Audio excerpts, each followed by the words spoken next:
Allahu Akbar, Allahu Akbar, Allahu Akbar, Allahu Akbar. Salah satu peran negara yang paling utama dalam pandangan Islam adalah menjaga dan melindungi akidah atau keyakinan umat Islam. Munculnya banyak aliran sesat di Indonesia jelas menunjukkan bahwa negara saat ini tidak totalitas hadir dalam menjaga dan melindungi akidah umat Islam. Padahal aliran-aliran sesat itu telah memakan banyak korban dari kalangan umat Islam. Mereka banyak yang akhirnya tersesat, menyimpang dari akidah Islam yang lurus, bahkan murtad dari Islam. Mengapa negara terkesan tidak hadir untuk menjaga dan melindungi akidah umat Islam? Tidak lain karena negara saat ini menganut dan menerapkan akidah sekularisme. Sekularisme hakikatnya adalah akidah sesat. Pasalnya, sekularisme adalah akidah yang meyakini agama harus dipisahkan dari urusan negara. Dalam negara sekuler, negara tidak boleh campur tangan dalam urusan keyakinan warga negaranya. Andai ada warga negara yang gonta-ganti agama atau keyakinan, negara tak peduli. Negara pun tak akan peduli andai banyak Muslim yang murtad dari Islam, termasuk menganut aliran sesat. Padahal dulu Rasulullah Shallallahu Alaihi Wasallam, sebagai kepala negara, sangat tegas terhadap aliran yang menyimpang. Sebagaimana diketahui, dalam sejarah Islam, pernah muncul seorang nabi palsu. Dia adalah Musailamah Al-Kadzab atau Musailamah sang pendusta. Nama aslinya Musailamah bin Habib dari Bani Hanifah. Berbagai cara dilakukan Musailamah untuk mengukuhkan posisinya. Salah satunya mengirimkan surat kepada Nabi Muhammad Shallallahu Alaihi Wasallam. Dalam surat itu, Musailamah meyakinkan bahwa dirinya adalah seorang nabi dan Rasul Allah juga, sama seperti Nabi Muhammad Shallallahu Alaihi Wasallam. Nabi Muhammad Shallallahu Alaihi Wasallam kemudian mengirimkan surat balasan untuk Musailamah. Sebagaimana dikutip dalam Sirah Ibnu Ishaq, berikut surat balasan Nabi Muhammad dari Muhammad Rasulullah kepada Musailamah sang pendusta. Keselamatan itu dilimpahkan kepada orang yang mengikuti petunjuk. Sungguh bumi ini adalah milik Allah. Allah mewariskan bumi ini kepada siapa saja yang Dia kehendaki di antara hamba-hambanya. Kesudahan yang baik adalah bagi orang-orang yang bertakwa, lihat Sirah Ibnu Hisham, bab 2 halaman 601. Peristiwa itu diperkirakan terjadi pada akhir tahun ke-10 Hijriah. Namun demikian, balasan surat Nabi Muhammad Shallallahu Alaihi Wasallam itu, sedikitpun tidak mengubah keyakinan dan semangat Musailamah untuk menyebarkan ajarannya. Bahkan dakwah Musailamah semakin aktif setelah Nabi Muhammad wafat. Akibatnya, propaganda yang disebarluaskan Musailamah itu mempengaruhi stabilitas pemerintahan Islam pasca Rasulullah Shallallahu Alaihi Wasallam, yakni pemerintahan Islam di bawah Khalifah Abu Bakar As-Siddiq radhiyallahu anhu.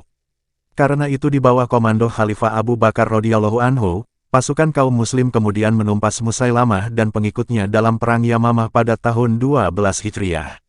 Sebetulnya, selain Musailamah, di era pemerintahan Islam, khususnya masa Khulafaur Rasyidin dan era setelahnya, masih banyak orang yang menyebarkan aliran sesat atau menyimpang. Rata-rata mengklaim diri sebagai nabi. Mereka sebelumnya adalah Muslim, lalu menyimpang dari ajaran Islam. Semuanya diperangi oleh negara, tentu setelah sebelumnya, mereka diminta untuk bertobat, dan kembali ke dalam pangkuan Islam, tetapi mereka menolak. Sekularisme pangkal kesesatan. Sekularisme yaitu akidah yang memisahkan agama dan kehidupan, yang dianut dan diterapkan di negeri ini, sesungguhnya adalah pangkal kesesatan. Dari akidah ini lahir sistem demokrasi yang menjamin kebebasan yang biasa disebut liberalisme. Di antaranya kebebasan beragama. Ini tidak ada masalah. Sebabnya, dalam Islam pun setiap orang bebas memeluk agama. Setiap orang tidak boleh dipaksa untuk memeluk agama Islam. Dalam surah Al-Baqarah ayat 256, Allah Subhanahu wa Ta'ala berfirman yang artinya, tidak ada paksaan dalam memasuki agama. Masalahnya, dalam demokrasi, kebebasan beragama tidak hanya dipahami sebagai kebebasan untuk memeluk agama tertentu. Namun faktanya, demokrasi juga menjamin kebebasan orang untuk gonta-ganti agama, termasuk murtad dari agama Islam. Ini jelas bertentangan dengan ajaran Islam itu sendiri. Islam jelas-jelas melarang manusia murtad atau keluar dari Islam. Demokrasi juga menjamin kebebasan bagi siapapun untuk menyelewengkan ajaran agamanya. Buktinya, munculnya ratusan aliran sesat, termasuk yang menistakan ajaran Islam, terkesan seolah dibiarkan. Belum lagi munculnya beragam pemikiran liberal yang juga sesat dan menyesatkan. Misalnya saja, pemikiran tentang pluralisme agama, yang memandang semua agama sama.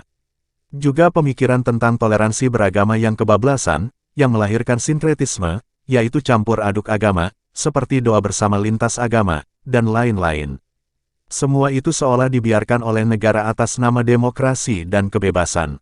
Di sisi lain, sikap untuk berpegang teguh pada akidah Islam yang lurus, termasuk pada identitas Islam, keinginan untuk hidup diatur oleh syariah Islam secara kafah, termasuk mengkaji dan mengajarkan ajaran Islam tentang khilafah, acap kali dicap sebagai radikal, atau dikaitkan dengan radikalisme, bahkan dengan terorisme. Alhasil, sekularisme yang melahirkan faham kebebasan atau liberalisme, justru merupakan pangkal kesesatan. Demikian, semoga mencerahkan dan bermanfaat dunia akhirat. Amin. Ingat terus, dan doakan 6 pemuda beriman yang pada tanggal 7 Desember tahun 2020, diculik, disiksa dengan sadis, kemudian dibantai lalu difitnah. Kasus ini dikenal sebagai kasus KM50 yaitu tragedi kemanusiaan paling biadab yang pernah terjadi di Indonesia. Allahu Akbar, Allahu Akbar, Allahu Akbar.